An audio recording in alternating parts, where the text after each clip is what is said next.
Good evening and welcome back to NB Spoken English. Today is the second day and day 1 এ শিখিয়েছি ক্যানের ব্যবহার। আজকে শিখাবো কুডের ব্যবহার। ক্যানের past form could. Can মানে পারি, কুড মানে পারতাম।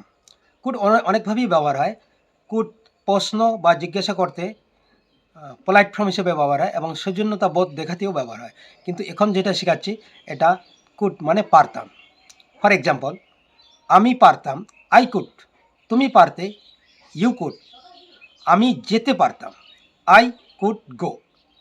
তুমি যেতে পারতে, ইউ কুড গো। সে যেতে পারত, হি কুড গো।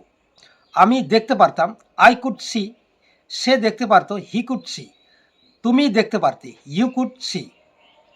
এবং যখন আমরা এটা নাবাচক ব্যবহার করব, না অর্থে, যেমন আমি যেতে পারিনি, আই কুড নট গো। গো মানে যাও, আমি যেতে পারিনি। তুমি যেতে পারোনি, ইউ কুড নট গো।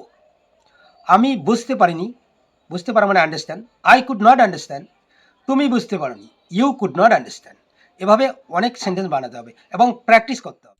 কুডকে যখন পোলাইটভাবে ব্যবহার করা হবে, কাউকে কোনো কিছু প্রশ্ন বা জিজ্ঞাসা করতে পোলাইটভাবে ব্যবহার করতে হবে। যেমন, could you please tell me. আপনি কি আমাকে বলবেন?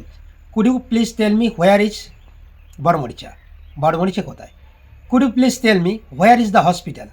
আপনি কি আমাকে বলবেন দয়া করে হসপিটালটা কোথায়? Could you please tell me where is the market. আপনি মানে could you please tell me, এটা পোলাইট ফর্ম, মানে এটা ভদ্রভাবে বলতে এই মতো করে ব্যবহার করা হয়। Could you please tell me, এ কথাটা বলতে হবে। প্লিজটের ব্যবহার করতে হবে এবং কুড, এটা ক্যান দিয়েও করা যায়, যে can you please tell me. তা কুড ইউটা বললে অনেকটা পোলাইট হয়, এই জন্য could you please tell me. কোনো কিছু জিজ্ঞাসা করার আগে could you please tell me.